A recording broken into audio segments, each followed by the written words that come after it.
কষ্টের সাথেই স্বস্তি আছে। ফাইদা ফারাগতা ফানসাব ওয়া ইলা রাব্বিকা ফারগাব। যখন তুমি অবসর পাবে তখন তোমার রবের দিকে একনিষ্ঠ হও। এটাই বলতে চাচ্ছি আমি আপনাদেরকে, যে আমাদের উচিত শুধু আল্লাহর দিকে একনিষ্ঠ হওয়া, দুনিয়াকে ভালো না বাসা, কিচ্ছু না দুনিয়াটা। আমার চেয়ে ভালো আপনারা এটা জানেন না, কিচ্ছু না দুনিয়াটা, মানে মুহূর্তে ডিজাস্টার হয়ে যেতে পারে। আর যাদেরকে নিয়ে এই দুনিয়া, আমাদের মা বাবা ভাই বোন আত্মীয় স্বজন স্ত্রী সন্তান, এরা সবাই যে যার হক চাচ্ছে। তাদের হক দিয়ে দেন, আপনি খুব ভালো। দিতে পারবেন না, আপনি ভালো না। সারাটা জীবন করতে থাকেন, দেখবেন একদিন দিতে পারেন নাই, সে আপনাকে চিনবে না। নবী সাল্লাল্লাহু আলাইহি ওয়াসাল্লাম বলেননি এই কথাগুলো? জাহান্নামে যাওয়ার কারণ এগুলো উল্লেখ করেন নাই? কিসের আত্মীয় আর কিসের আপনজন আর কিসের অফিসের বস আর কিসের কি, সবাই সবার স্বার্থ নিয়ে পড়ে আছে। শুধু একজন সত্তা আপনার কাছে স্বার্থ চায় না, সে কে? আল্লাহ পাক। এটা যদি বুঝতে পারেন তাহলে দেখবেন মনটা আল্লাহর দিকে নরম হয়ে যাবে। আর মুসলিমদের এখন এই মানসিক আত্মশুদ্ধিটা বেশি দরকার। আমরা কেন যেন অস্থির জাতি হয়ে গেছি এখন, একটা মানসিকভাবে শান্তি নেই আমাদের মধ্যে। খেয়াল করে দেখবেন, সারা দিন দুশ্চিন্তা, দুর্ভাবনা, পেরেশানি। নামাজে আসি তাও মনে হয় যত তাড়াতাড়ি নামাজ শেষ করতে পারলে বাস।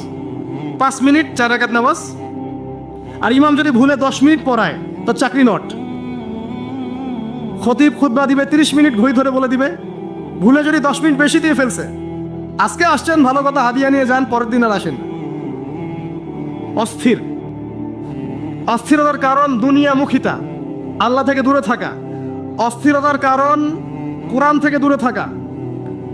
অস্থিরতার কারণ নিয়মিত সুন্নাহর উপর আমল না করা, ডেইলি জিকির আজগারগুলো না করা, ডেইলি কোরআন তেলাওয়াত না করা, হাদিস অনুবাদ সহ না পড়া, দিনের জ্ঞান চর্চা না করা, দিনী হালাকাগুলোর মধ্যে না বসা। অস্থিরতার অনেক কারণ, টাকা পয়সার পিছনে ছোটা, বাড়ি গাড়ি স্ট্যাটাসের পিছনে ছোটা, এবং এই লোভ, এই লালসা আপনাকে স্থির থাকতে দিবে না। অস্থিরতার কারণ এই যে আমরা বলি মেটেরিয়ালিজম, আমরা বলি বস্তুবাদিতা, এগুলো অস্থিরতার কারণ। এগুলো কখনো আপনাকে স্বস্তি দিবে না। আপনি যত দৌড়াবেন দুনিয়ার পিছনে, দুনিয়া আপনার থেকে তত পালাতে থাকবে।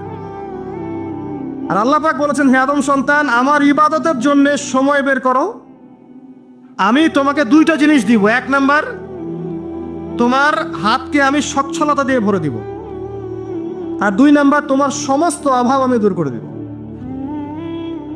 যে ব্যক্তি আল্লাহর জন্য সময় দেয়, আল্লাহর জন্য বাঁচে, আল্লাহর জন্য মরে, সব কাজ আল্লাহর সন্তুষ্টির জন্য করে, দেখবেন ও মনের মধ্যে শান্তি আছে।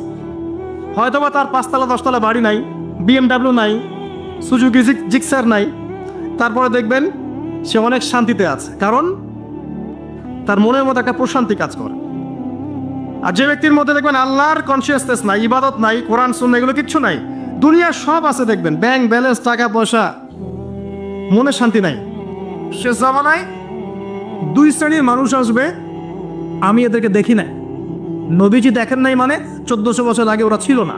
এক শ্রেণী হচ্ছে হাতের মধ্যে মানুষকে মারার কিছু অস্ত্র নিয়ে ঘুরে বেড়াবে, এরা মানুষকে নির্মমভাবে পিটাবে, নির্মমভাবে পিটাবে, নির্মমভাবে মানুষকে পিটাবে। এই শ্রেণীকে আমি দেখিনি, এরা আসবে পরে। হাতে লাঠিওয়ালা সেই গ্রুপ কোনটা জানেন? ওই যে ঘরের মধ্যে ঢুকায় যে ছেলেগুলোকে মেরে মেরে রাত্রেবেলা মেরে ফেলায়, সেটা গ্রুপের। বিভিন্ন হলে হলে দেখেন না, হকি স্টিক নিয়ে 8জন 10জন মিলে এক একটা করে ছেলেকে ডেকে নিয়ে পিটায় পিটায় মেরে ফেলায়, এগুলো সেই ছেলে। এদেরকে যেন জন্ম দিয়েছে ওই বাপের জন্য ধিক্কার, এদেরকে যেন জন্ম দিয়েছে এই বাপের জন্য ধিক্কার। আর এখন এরকম লেডিস গ্রুপও বের হয়েছে, আর মেয়েদেরকেও হলে ডেকে ডেকে পিটানো শুরু করেছেন। তোমরা কি মনে করো যে 5 জন 6 জন 10 জন মিলে একজনকে সারা রাত টর্চার করে মেরে ফেলানোর মধ্যে সুপুরুষ? তুমি সুপুরুষ, তুমি অনেক বড় বীর। সাহস থাকলে তুমি একজন মারামারি করে দেখাও না, দেখি ওর এত বড় সাহস, তাহলে একজন মারামারি করে দেখাও না। আসো রিংয়ের মধ্যে আসো, তারপর দেখি তোমার কত শক্তি, আমাদের কত শক্তি। একজন 1-on-1 ব্যাটেলে আসো, দেখি খালি হাতে 1-on-1 ব্যাটেলে আসো। 8 জন 10 জন মিলে একটা বুয়েটের ছেলে, একটা মেডিকেলের ছেলে, একটা অমুকের ছেলে, তমুকের ছেলে, বাবা মায়ের স্বপ্ন লালন করা ছেলেগুলোকে ঘরের মধ্যে ঢুকাবা, সারা রাত পিটায় মেরে ফেলবা, এটাকে তোমরা সাফল্য মনে করো? বিরক্ত মনে করে। এই ছেলেগুলোকে জন্ম দিয়েছে যে পিতা মাতায়, এদের জন্য ধিক্কার আমার পক্ষ থেকে। আপনারা এইসব সন্তান জন্ম দিতে গেলেন কেন? খিদির আলাইহিস সালাম বেঁচে থাকলে ছোটবেলায় মেরে ফেলতো এদেরকে। ওই যে খিদির আলাইহিস সালাম ছোটবেলায় একটা বাচ্চাকে মেরে ফেলছিলেন না? মুসা আলাইহিস সালাম বলেছিলেন যে একটা বাচ্চাকে কেন মেরে ফেললেন? তখন খিদির আলাইহিস সালাম বলেছিলেন, এই ছেলেটা যদি বড় হয়, বড় হলে অনেক বড় কাফের হবে। আল্লাহ আগে জানিয়ে দিয়েছেন, এই জন্য আগে মেরে দিয়েছে।